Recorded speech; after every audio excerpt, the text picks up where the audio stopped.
దేవుని పరిశుద్ధ నామానికి మహిమ కలుగునుగాక. దేవుని సన్నిధికి చేరి వచ్చిన మీ అందరికీ ప్రభువైన యేసుక్రీస్తు వారి శుభనామంలో వందనాలు తెలియజేస్తున్నాను. దేవుని వాక్యాన్ని ధ్యానం చేసే నిమిత్తముగా కీర్తన గ్రంథం గురించి ఒక మాట చదువుకుందాం. కీర్తన గ్రంథము 20వ కీర్తన మొదటి చరణాన్ని ఒకసారి చదువుదాము. ఆపత్కాలమందు యెహోవా నీకు ఉత్తరమిచ్చునుగాక, యాకోబు దేవుని నామము నిన్ను ఉద్ధరించునుగాక. భక్తుడైనటువంటి దావీదు రాస్తున్నటువంటి కీర్తన ఇది.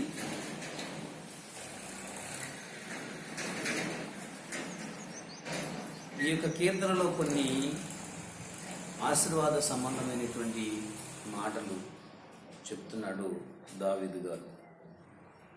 మొట్టమొదటిగా, ఆపత్కాలంలో యెహోవా నీకు ఉత్తరము ఇచ్చునుగాక. తన భక్తులైనటువంటి వారు ఆపదలో ఉన్నప్పుడు, తన భక్తులైనటువంటి వారు కష్టంలో ఉన్నప్పుడు,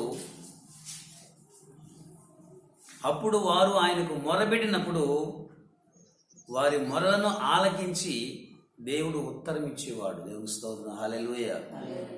తన బిడ్డలైన వారు, తన భక్తులైనటువంటి వాళ్ళు ఆపదలో ఉండి మొరబెడితే ఆయన విని వినకుండా దాటిపోయేవాడు కాదు. వారి యొక్క మొరలను ఆలకించి, వారి ప్రార్థనలను ఆలకించి వారికి ఉత్తరం ఇచ్చేటువంటి వాడు. ఎందుకంటే ఈయన ఆపత్కాలంలో నమ్ముకున్నదైన సహాయకుడు.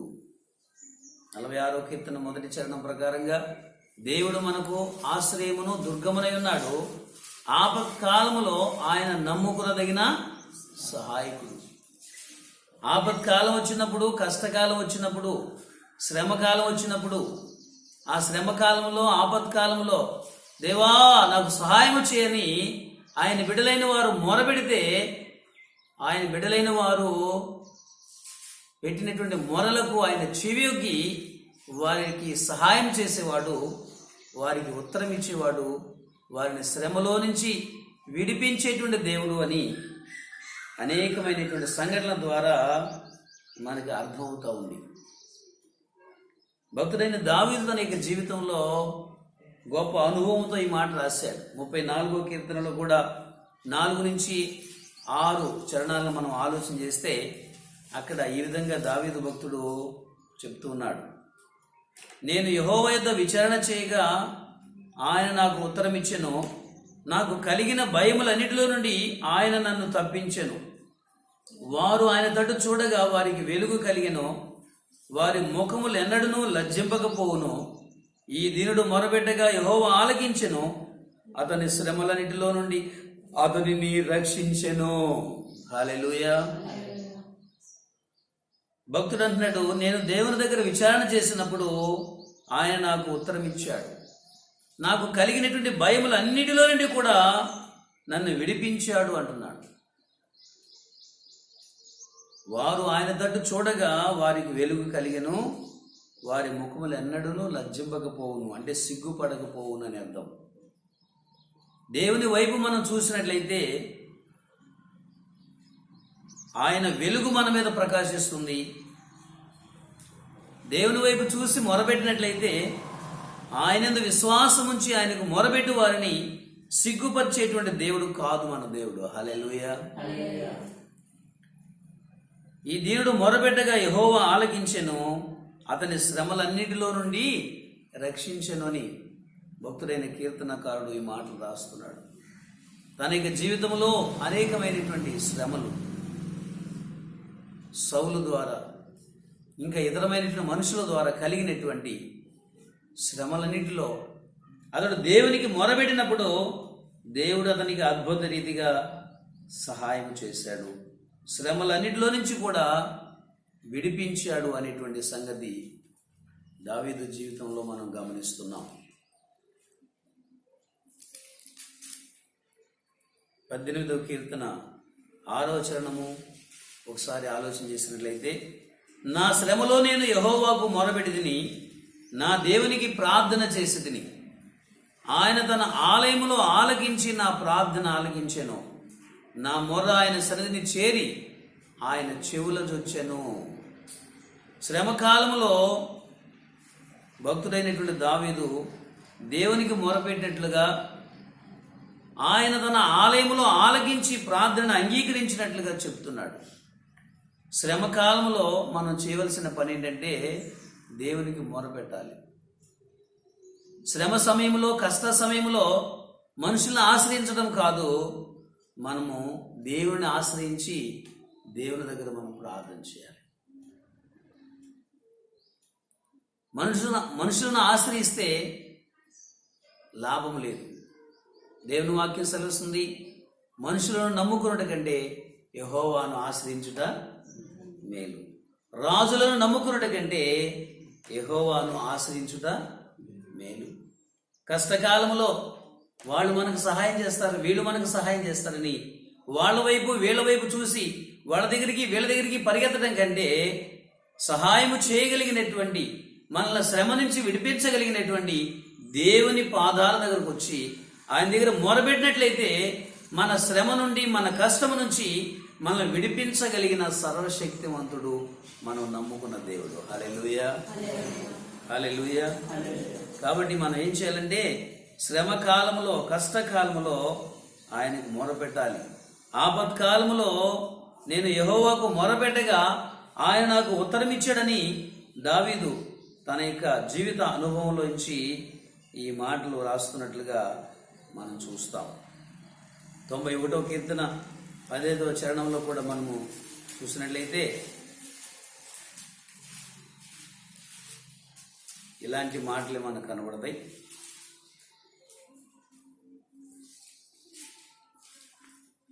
తొంభై 91వ కీర్తన 15వ చరణం చూడండి. అతడు నాకు మొరపెట్టగా నేను అతనికి ఉత్తరం ఇచ్చేదను, శ్రమలో నేను అతనికి తోడై ఉండేదను, అతన్ని విడిపించి అతన్ని గొప్ప చేసేదను, దీర్ఘాయువు చేత అతన్ని తృప్తిపరిచెదను, నా రక్షణ అతనికి చూపించెదను.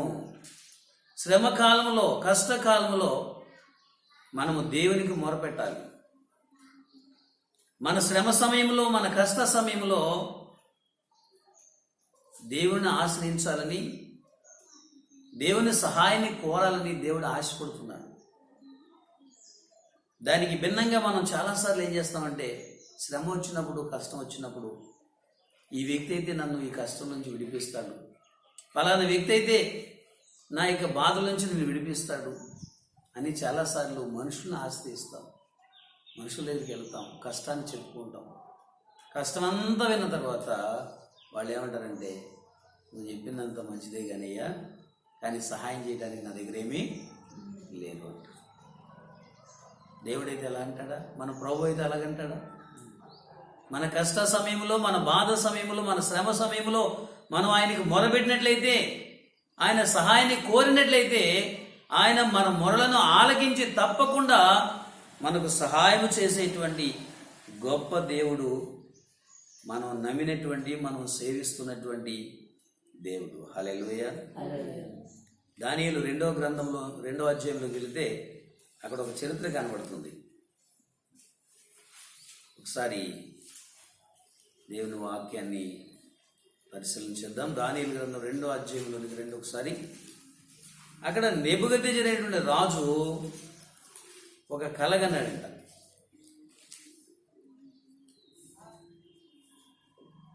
తాను కన్నటువంటి కళ మరిచిపోయాడు. అయినప్పటికీ ఆ దేశంలో ఉన్నటువంటి జ్ఞానుల్ని, పండితుల్ని అందరిని పిలిపించి అంటున్నాడు, నేను ఒక కల కన్నాను, దాని భావం మీరు తెలియజేయండి అని అంటున్నాడు. మంచిది రాజా, మీరు కన్న కల ఏంటో మాకు తెలియజేయండి, మాకు తెలియజేస్తే మేము దాని భావాన్ని చెప్తామని ఆ బబులోను దేశంలో ఉన్నటువంటి జ్ఞానులు, గారడి విద్య గలవారు, మాంత్రికులు, తత్వశాస్త్రజ్ఞులు వీళ్ళందరూ కూడా చెప్తున్నారు. రాజుగారు అంటున్నాడు కదా, నేను కళ మర్చిపోయానయ్యా, మీరు ఇప్పుడు ఏం చేయాలంటే ఆ కళ చెప్పాలి, కళ భావాన్ని కూడా చెప్పాలి. ఇది అక్కడ చిక్కుపడింది. కళ చెప్తే ఏదైనా భావం చెబుతాం కానీ నువ్వు కన్న కళ మర్చిపోయావు, ఆ మర్చిపోయిన కళని చెప్పమంటున్నావు, దాని కళ భావాన్ని చెప్పమంటున్నావు. ఇదెక్కడ సాధ్యం అవుతుంది రాజా? భూలోకంలో ఎక్కడైనా సాధ్యం అవుతుందా అని వాళ్ళు మొత్తుకుంటున్నారు. లేదు లేదు, మీరు కళ చెప్పాల్సిందే, కళ భావాన్ని చెప్పాల్సిందే. ఈ రాజు మంచోడే కానీ కొంచెం తెక్కు ఉందన్నమాట. ఆ తెక్కు కూడా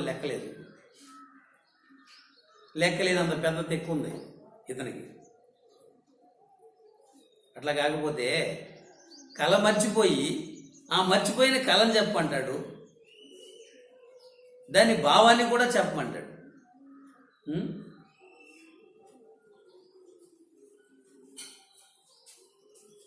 వీళ్ళు అన్నారు కదా, రాజా మీ కళ చెప్పండి, దాని భావము. ఈయన అంటాడు, కాదు కాదు, కళ చెప్పాలి, కళ భావం కూడా చెప్పాలంట. ఇది సాధ్యం కాదు రాజా. ఎవరికి సాధ్యం కాదు అంటే, మీరు కాలహరణము చేయుచున్నట్లుగా నాకు కనబడుచున్నది. ఏదో సాకులు చెప్పి తప్పించుకోవడానికి మీరు చూస్తున్నారు, జాగ్రత్త. మీరు నా కళనో కళ భావాన్ని కూడా చెప్పకపోతే మిమ్మల్ని అందరినీ స్మాష్ చేస్తానంటున్నాడు రాజు.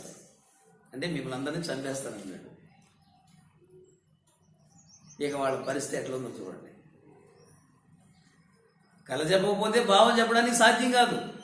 అయినా కానీ రాజుగారు అన్నాడు, నేను కన్న కళ చెప్పాలి, దాని భావం కూడా చెప్పాలి. వాళ్ళేమో మా వల్ల కాదయ్యా, మా వల్ల కాదయ్యా. కాదు ఈ రాజుగారికి తిక్క చాలా హై రేంజ్లో ఉందని చెప్పాను కదా. చివరికి ఏమన్నాడంటే చూడండి, 2వ అధ్యాయం 11వ వచనంలో, రాజు విచారించిన సంగతి బహు అసాధారణమైనది, దేవతలు కాక మరెవరునూ ఈ సంగతి తెలియజెప్పజాలరు. దేవతల నివాసములు శరీరముల మధ్య ఉండవు కదా అని అంటున్నారు వాళ్ళు. అప్పుడు రాజు ఏమన్నాడు, అందుకు రాజు కోపం తెచ్చుకుని అత్యాగ్రహము గలవాడై బబులోనులోని జ్ఞానులందరినీ సంహరించమని ఆజ్ఞ ఇచ్చాను. నేను ఊరికే అనలా, ఈ రాజుకి తిక్క చాలా హై రేంజ్లో ఉందని. కళను కళ భావాన్ని చెప్పకపోతే చివరికి రాజుగారు ఏం చేస్తాడు తెలుసా? బబులోనులో ఉన్న జ్ఞానులు అందరినీ కూడా ఏం చేయాలంట? నాశనం చేసేయాలంట. ఆ జ్ఞానుల లెక్కలో దానియేలు స్నేహితులు కూడా ఉన్నారు. ఇప్పుడు ముప్పు దానియేలు స్నేహితులకే కాదు, బబులోను దేశంలో ఉన్న జ్ఞానులందరికీ వచ్చింది.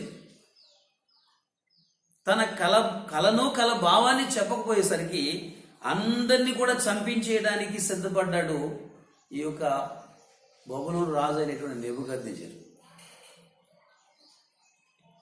ఆ విషయం తెలుసుకున్నటువంటి దానియేలు గబగబా పరిగెత్తాడు. చూడండి, ఇప్పుడు వాక్యం చదవండి, కిందకి చదవండి, 2వ అధ్యాయం 13వ వచనం నుంచి. ఇట్టి శాసనము బయలుదేరడం వలన జ్ఞానులు చంపబడవలసి ఉండగా వారు దానియేలును అతని స్నేహితులను చంపజూసిరి. అప్పుడు దానియేలు బబులోనుని జ్ఞానులను చంపడకై బయలుదేరిన రాజదేహ సంరక్షకుల అధిపతికు అర్యోకు దగ్గరకు పోయి జ్ఞానయుక్తముగా మనవి చేశాను. ఎలాగ మనవి చేశాడు? రాజు నొద్ద నుండి ఈ ఆజ్ఞ ఇంత త్వరితముగా వచ్చుట ఏమని దానియేలు రాజు యొక్క అధిపతి అయిన అర్యోకు నడుగగా, అర్యోకు ఆ సంగతి దానియేలుకు తెలియజెప్పాను.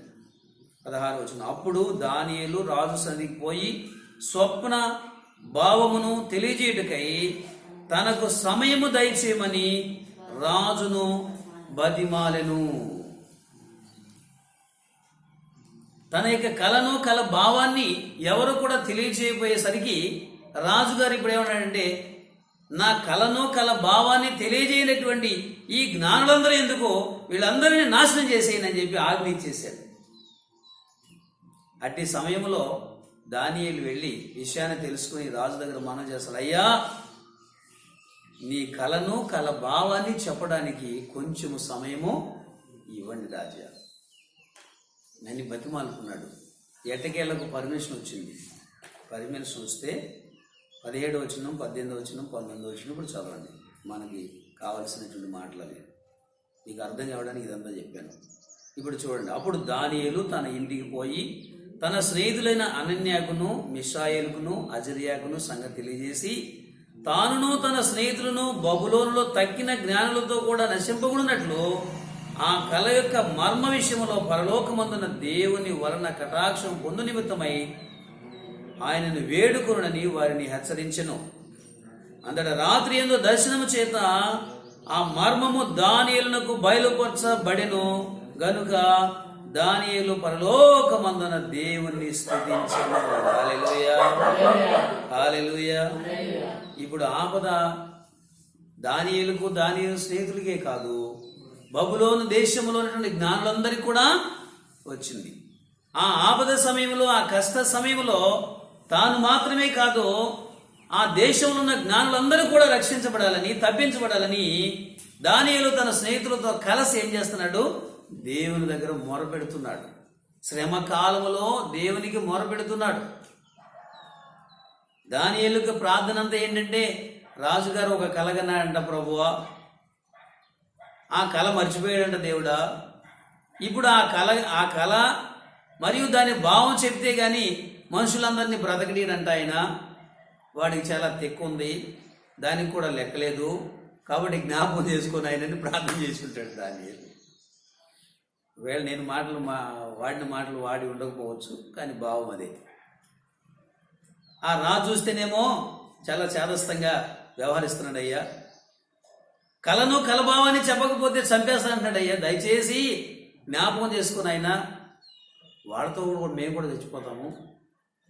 నువ్వు గనక మర్మాన్ని బయలుపరచకపోతే వాళ్ళతో పాటు మేము కూడా చనిపోతాము అని దానియేలు స్నేహితులు దేవుని దగ్గర వేడుకుంటే, దేవుడు ఏం చేశాడంటే ఆ రాత్రి యందు దర్శనము చేత ఆ మర్మము దానియేలునకు బయలుపరచెను. హల్లెలూయా. మన దేవుడు ఎటువంటి దేవుడు అండి? మన ప్రార్థనలు ఆలకించి దేవుడు. ఆపత్కాలంలో, శ్రమ కాలంలో మనం ఆయనకు మొరపెట్టినట్లయితే మన యొక్క మొరలను ఆయన ఆలకించే దేవుడు. ఎప్పుడైతే దేవుడు ఆ మర్మాన్ని దానియేలుకు బయలుపరిచాడో వెంటనే తడవ చేయకుండా రాజుగారికి సమాచారం పంపించాడు. అయ్యా, నాకు దేవుడు బయలుపరిచాడు, మీకు వచ్చిన కలను కల భావాన్ని తెలియజేస్తానని చెప్పి కౌరు పంపించాడు. రాజుగారు దానియేలుని పిలిపించాడు. దానియేలు రాజుగారి దగ్గరికి వెళ్ళాడు. రాజుగారు ఎదుట నిలబడ్డాడు. రాజుగారికి ఆయనకి మాటలు జరుగుతున్నాయి. చూడండి ఒకసారి దానియేలు గ్రంథం 2వ అధ్యాయం 25వ వచనం చదవండి. కావున అర్యోకు రాజునకు భావము తెలియజెప్పగల ఒక మనుషుని చెరపట్టబడిన యూదులలో నేను కనుగొండినని రాజు సముఖమున మనవి చేసి దానియేలును త్వరగా రాజు సన్నిధికి తోడుకుని పోయాను. రాజు, నేను చూచిన కలయు దాని భావమును తెలియచెప్పుట నీకు శక్యమా అని బెల్షస్సరు అను దానియేలును అడుగగా, దానియేలు రాజు సముఖంలో ఇలాగ ప్రత్యుత్తరం ఇచ్చాను. రాజు అడిగిన ఈ మర్మము జ్ఞానులైనను, గారడి విద్య గలవారైనను, శకునగాండ్రైనను, జ్యోతిష్కులైనను తెలియజెప్పజాలరు. అయితే మర్మములను బయలుపరచగల దేవుడొకడు పరలోకమందున్నాడు. అంత్య దినముల యందు కలగబోవు దానిని ఆయన రాజుకు నెబుకద్నెజరునకు తెలియచేసెను. హల్లెలూయా.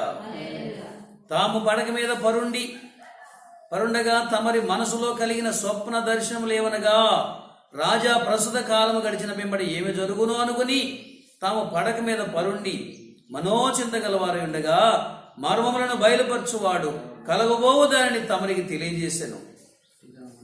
ఇతర మనుషులందరికంటే నాకు విశేష జ్ఞానం ఉండటం వలన ఈ మర్మము నాకు బయలుపరచబడలేదు. రాజునకు దాని భావమును తెలియజేయు నిమిత్తమును తమరి మనసు యొక్క ఆలోచనలు తాము తెలుసుకున్న నిమిత్తమును అది బయలుపరచబడెను. దేవుని స్తోత్రం. హల్లెలూయా. ఈ మాటలన్నీ చెప్పిన తర్వాత రాజుగారి కలను కల భావాన్ని కూడా తెలియజేశారు. అయ్యా, మీరు నిద్రించేటప్పుడు ఒక కళ వచ్చిందని చెప్పాను కదా, అదేంటంటే మీ కళలో ఒక బ్రహ్మాండమైనటువంటి ప్రతిమ కనబడింది. ఆ ప్రతిమ యొక్క శిరస్సు మేలిమి బంగారు మహిమగా ఉన్నది. దాని రొమ్ములు భుజములు వెండి మహిమగా ఉన్నవి. దాని ఉదరమును తొడయు ఇత్తడి మహిమగా ఉన్నవి. దాని మోకాళ్ళు ఇనుపవి, దాని పాదములలో ఒక భాగము ఇనుపది, ఒక భాగము మట్టిదిగా ఉన్నది. చివరికి చేతి సహాయము లేక తీయబడిన ఒక రాయి ఇనుమును మట్టియు కలిసిన ఆ ప్రతిమ యొక్క పాదముల మీద పడి దాని పాదములను తుత్తునీలుగా చితకగొట్టింది అని రాజుగారి కన్న కలను, దాని భావాన్ని చెప్పాడు. అప్పుడు నిజమే నిజమే నిజమే, నేను కన్నటువంటి కళ ఇదే అని చెప్పాను. దానియేలు చెప్పినటువంటి నెబుకద్నెజరు యొక్క కళ భావం ఏమిటంటే తన రాజ్యాన్ని గురించి, ఆ తరువాత రాబోయేటువంటి 3 రాజ్యాల గురించి, 3 సామ్రాజ్యాల గురించి చెప్పాడు. తన సామ్రాజ్యం బబులోను సామ్రాజ్యం. తన సామ్రాజ్యం కూలిపోయిన తర్వాత వెండి లాంటి సామ్రాజ్యము మాదీయ పారసీకుల సామ్రాజ్యం వస్తుందని, అది కూలిపోయిన తర్వాత ఇత్తడి లాంటి గ్రీకు సామ్రాజ్యం వస్తుందని, అది కూలిపోయిన తర్వాత ఇనుము లాంటి రోమా సామ్రాజ్యం వస్తుందని, అది కూడా కూలిపోయిన తర్వాత 10 రాజ్యాల కూటమి వస్తుందని, అవి ఒకదానికొకటి పొసగక ఉంటాయని,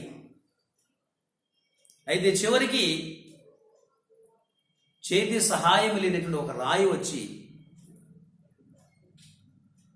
దాని పాదముల మీద పడినప్పుడు అది తుత్తునీలుగా చేయబడుతుందని, అంటే ఈ లోక రాజ్యాలన్నీ కూడా అంతం చేయబడతాయని, ఈ విషయాలన్నీ కూడా దానియేలు రాజులకు తెలియచేశాడు. నేను క్లుప్తంగా చెప్పి ముందుకు వెళ్ళిపోతున్నాను. ఆ విషయాలన్నీ తెలియజేసిన తర్వాత ఏం జరిగింది అంటే చూడండి, 2వ అధ్యాయము 46వ వచనం.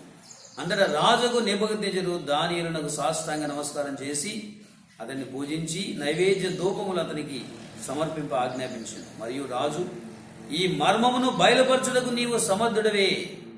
నీ దేవుడు దేవతలకు దేవుడును రాజులకు ప్రభువును మర్మములు బయలుపరచువాడనై ఉన్నాడని దానియేలునకు ప్రత్యుత్తరం ఇచ్చెను. అప్పుడు రాజు దానియేలును బహుగా హెచ్చించి అనేక గొప్ప దానములిచ్చి అతనిని బబులోనులోని సంస్థానం అంతటి మీద అధిపతిగాను బబులోను జ్ఞానులందరిలో ప్రధానునిగాను నియమించాడు. అంతట దానియేలు రాజునందు మనవి చేసుకునగా రాజు షద్రకు మేషకు అబేద్నెగోను వారిని బబులోను సంస్థానం మీద విచారణకర్తలుగా నియమించారు. అయితే దానియేలు రాజు సన్నిధిని ఉండెను. దేవుడు ఆపత్కాలములో ఉత్తరమిచ్చి సహాయం చేయటమే కాక ఆ రాజు యొక్క కల భావాన్ని తెలియచేయటం వలన దేవుడు ఏం చేశాడు, దానియేలు యొక్క స్నేహితులను ఆ బబులోను సంస్థానంలో హెచ్చించాడు. హల్లెలూయా, హల్లెలూయా. దేవుడిని మనం ఆశ్రయిస్తే, దేవుని దగ్గర మొరపెడితే దేవుడు మనకి సమాధానం ఇస్తాడు. సమాధానం ఇవ్వడమే కాదు, దేవుడు మనల్ని హెచ్చించేటువంటి వాడే. హల్లెలూయా. మనం కూడా సాక్ష్యం ధైర్యంగా చెప్పుకోగలుగుతాం కదా. దేవునికి ఏదైనా మొరపెడితే, ఏదైనా ప్రార్థన చేస్తే దేవుడు దానికి సమాధానం ఇస్తే, నేను దేవునికి ప్రార్థన చేశాను, నా దేవునికి మొరపెట్టాను, నేను దేవునికి ప్రార్థన చేసినప్పుడు దేవుడు నాకు ఈ కార్యాన్ని జరిగించాడు, ఈ గొప్ప కార్యాన్ని జరిగించాడని మనము ధైర్యంగా సాక్ష్యము చెప్పగలుగుతాం. కాబట్టి శ్రమలో మనుషులను కాదు మనం ఆశ్రయించాల్సింది, దేవుణ్ణి ఆశ్రయించాలి. శ్రమలో, ఆపత్కాలంలో, కష్టకాలంలో మనకు సహాయం చేయగలిగినటువంటి దేవుని మనం ఆశ్రయించాలి.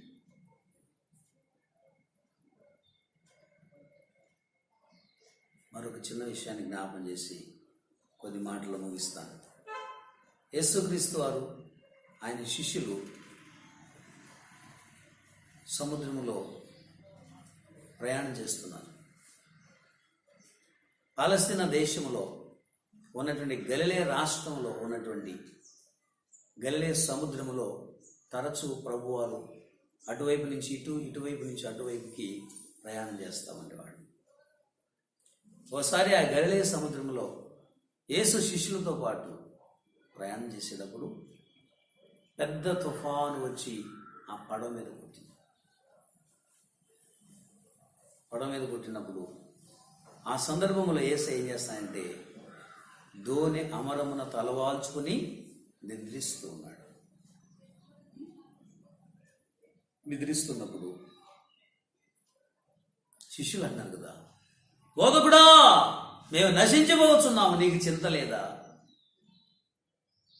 మమ్మల్ని రక్షించు నాయనా అని కేకలు వేస్తున్నారు. అప్పుడు యేసయ్య లేచి ఏం చేశాడు తెలుసా? ఆ గాలి తుఫానుని అణిచివేశాడు. హల్లెలూయా.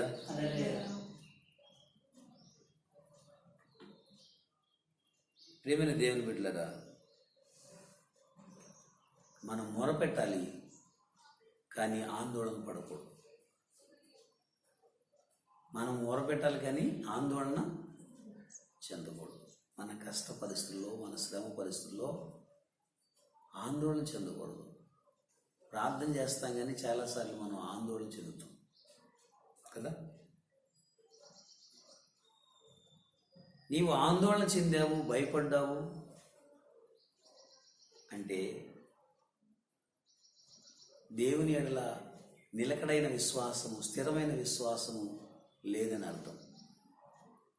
దేవుడు రక్షిస్తాడు అనేటువంటి ఒక స్థిరమైన విశ్వాసం ఉంటే నీవు ఆందోళన చెందాల్సిన అవసరత లేదు కదా. పేతురు గారు చెరసాలలో వేయబడ్డాడు.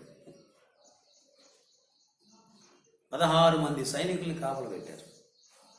ఆ 16 మందిలో ఒక నలుగురిని మాత్రం ఆయన దగ్గరలో పెట్టారనమాట. ఆయన అట్లా మిసిలితే చాలు ఆయన పట్టుకోవడానికి పెట్టారు, చెరసాలలో బంధించి. ఆ సమయంలో పేతురు గారి చెరసాలలో యేసయ్యకి ప్రార్థన చేసుకుని హాయిగా పడుకున్నాడు.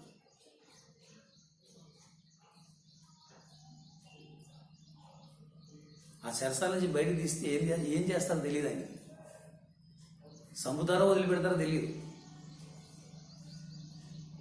కానీ ఆ చెరసాల ఉన్నప్పుడు పేతురు గారు చాలా ప్రశాంతంగా నిద్రపోతున్నాడు. చెరసాలలో వేశారు, బయటికి తీసిన తర్వాత ఏం చేస్తారో తెలియదు, చంపుతారో తెలీదు, బ్రతకనిస్తారో తెలీదు. కానీ పేతురు గారు ఏం చేస్తాడు? నెమ్మది కలిగి, సమాధానం కలిగి ఆ ఇద్దరి సైనికుల మధ్యలో హ్యాపీగా నిద్రపోతున్నాడు. హల్లెలూయా. ఈయనకి ఇంత నిబ్బరం ఎక్కడి నుంచి వచ్చిందా అనుకుంటుంది. చూడండి అపోస్తుల గారి 12వ అధ్యాయం, అపోస్తుల గారి 12వ అధ్యాయము 5వ వచనము 6వ వచనము. పేతురు చెరసాల్లో ఉంచబడిన సంఘమైతే అతని కొరకు అత్యాశక్తితో దేవునికి ప్రార్థన చేయుచుండెను. హేరోదు అతనిని వెలుపలికి తీసుకుని రావాలని ఉండగా ఆ రాత్రియే పేతురు 2 సంఖ్యలతో బంధించబడి ఇద్దరి సైనికుల మధ్య నిద్రించుచుండెను. అసలు ఈ పరిస్థితుల్లో ఈయనకి నిద్ర ఎట్లా పట్టిందా అని చిన్న డౌట్. మిమ్మల్ని కానీ నన్ను కానీ చెరసాల్లో వేశారనుకోండి,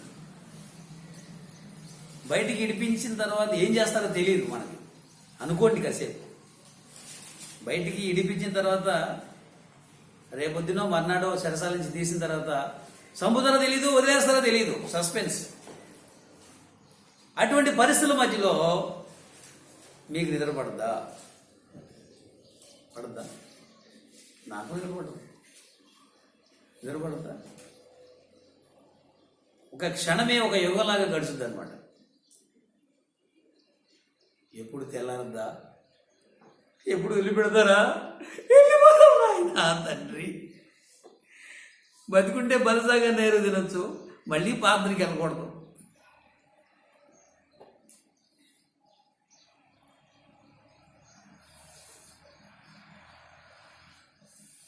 రాత్రి అంతా కూడా మనకి కంటి మీద కొనుక్కుండదు, నిజమే కదా. కానీ అలాంటిది పేతురు గారు హ్యాపీగా నిద్రపోతున్నాడు హాయిగా. మొత్తం టోటల్గా 16 మంది సైనికులు కాపులా ఉన్నారు, ఆయన దగ్గర 2 ప్రత్యేకంగా ఉన్నారన్నమాట. అక్కడ దగ్గర చూశానుకో, మేమున్నాం జాగ్రత్త అని చూపిస్తారన్నమాట. అప్పట్లో తుపాకులు లేవు, కత్తులు చూపిస్తారు, బరిసీలు చూపిస్తారు. నువ్వు అడిగేసావంటే నీ ప్రాణం అయిపోద్దని చూపిస్తారన్నమాట. అలాంటి పరిస్థితుల్లో మీరు ఏదన్నా చేసుకొని పోండి, నాకెందుకు అదంతా, ఇడిపించుకోండి, చచ్చిపోతే చచ్చిపోండి, చంపుకోండి, నాకెందుకు, బతికితే ఏసఐ సేవ చేస్తాను, చచ్చిపోతే ఏసఐ కోసం చచ్చిపోతాను అని హాయిగా, సమాధానంగా, నెమ్మదిగా చెరసాలలో ఇద్దరు సైనికుల మధ్య పడుకున్నాడు పేదరు. ఇంత ధైర్యం పేదరు గారికి ఎందుకు వచ్చిందంటే, నేను నమ్మినటువంటి దేవుడు నన్ను విడిపించగలిగినటువంటి సమర్థుడు. ఒకవేళ విడిపించలేదా యేసయ్య కోసం చనిపోతాడు. అంతకంటే భాగ్యము లేదు. అందుకనే హ్యాపీగా ఉన్నాడు. ఈ ధోనిలో వెళ్ళేటప్పుడు శిష్యులు ఏం చేస్తున్నారు, తుఫాను వచ్చినప్పుడు ఆయన అమర మీద తలవాల్చి నిద్రపోతుంటే, బోధకుడా నీకు చింత లేదా, మేము నశించిపోతున్నాం. యేసయ్య ఆ ధోనిలో ఉన్నాడు. యేసయ్య ధోనిలో ఉంటే తుఫాను వచ్చినా ఇంకోటి వచ్చినా ఏం చేస్తాడు, ఆయన హ్యాండిల్ చేస్తాడు. ఆయన హ్యాండిల్ చేసేదాకా వీళ్ళకి ఎక్కడ నిబరం ఉంది. బోధకుడా నశించిపోదు. చాలాసార్లు మన జీవితంలో యేసయ్య ఉన్నాడనేటువంటి స్పృహ కూడా మర్చిపోయి, చిన్న శ్రమ రాగానే అయ్యో చచ్చిపోతానయ్యా అని కేకలు పెడతా ఉన్నాం. యేసయ్య మన జీవితంలో ఉన్నాడు. మన పరిస్థితిని, ప్రతి పరిస్థితిని కూడా ఆయన ఎరిగినవాడు. ప్రతి పరిస్థితుల్లో కూడా ఆయన మనకు తోడుగా ఉండి ఆ పరిస్థితులన్నింటిలోంచి, ఆ శ్రమలన్నింటిలోంచి మనల్ని విడిపించగలిగిన వాడు అనేటువంటి ఒక ధైర్యం, విశ్వాసం కలిగి ఉన్నట్లయితే ఎటువంటి పరిస్థితులనైనా నిబ్బరము కలిగి ఉంటాము. హల్లెలూయా. యేసయ్య లేచి వారిని మందలిస్తున్నాడు, గద్దిస్తున్నాడు. అల్ప విశ్వాసులారా,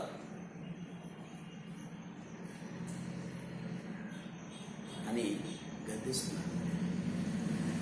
అంటే ఈ శ్రమ నుంచి విడిపిస్తాననేటువంటి విశ్వాసం, నిబ్బరం మీకు లేకపోయిందని యేసయ్య వారిని గద్దిస్తున్నాడు. అప్పుడు వెంటనే నిమ్మళముగా కానీ ఆ సముద్రాన్ని గద్దించినప్పుడు అదంతా కూడా నిమ్మళం అయిపోయింది.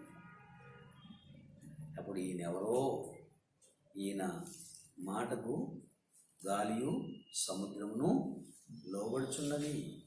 దేవుని స్తోత్రం. హల్లెలూయా. మార్కు సువార్త 4వ అధ్యాయం చివరి భాగం 41వ వచనంలో, వారు మిక్కిలి భయపడి, ఈయన ఎవరో గాలియు సముద్రముని లోబడుచున్నవని ఒకరితో ఒకడు చెప్పుకునేది. మన జీవితంలో కొన్నిసార్లు శ్రమని దేవుడు ఎందుకు అనుమతిస్తాడంటే, దేవుని మహిమ మనము ఎక్కువగా అనుభవించాలని. హల్లెలూయా. అక్కడ గాలి తుఫాను రాకపోతే దేవుని యొక్క శక్తిని, దేవుని మహత్యాన్ని వాళ్ళు అంతగా చూడగలిగేవాడు కాదు. దేవుని మహిమను, దేవుని మహత్యాన్ని మరి ఎక్కువగా మనం గుర్తించేటట్లుగా, గ్రహించేటట్లుగా దేవుడు కొన్నిసార్లు ఏం చేస్తాడు తెలుసా, మన జీవితంలో కొన్ని శ్రమల్ని అనుమతిస్తాడు. అంతేగాని మనల్ని నశింపు చేయాలని మాత్రము కాదు. ఆ శ్రమలో మనం దేవునికి మొరపెట్టినట్లయితే, దేవుని సందులో ఆక్రందన చేసినట్లయితే, రక్షించమని ఆయనకి మొరపెట్టినట్లయితే ప్రభు తప్పనిసరిగా మనల్ని రక్షించేవాడు. నిన్ను శ్రమలో వదిలేసేసి, నీ పాటికి నిన్ను వదిలేసేసి ఆయన దాటిపోయేవాడు కాదు. నీ ప్రార్థనలను, నీ మొరలను ఆయన ఆలకించే దేవుడు. నీ ప్రార్థనలు ఆలకించి సహాయం చేసే దేవుడు, నిన్ను గొప్ప చేసేవాడు, నిన్ను హెచ్చించేవాడు, నిన్ను ఆశీర్వదించే దేవుడు. నీవు నమ్మిన దేవుడు, నేను నమ్మిన దేవుడు.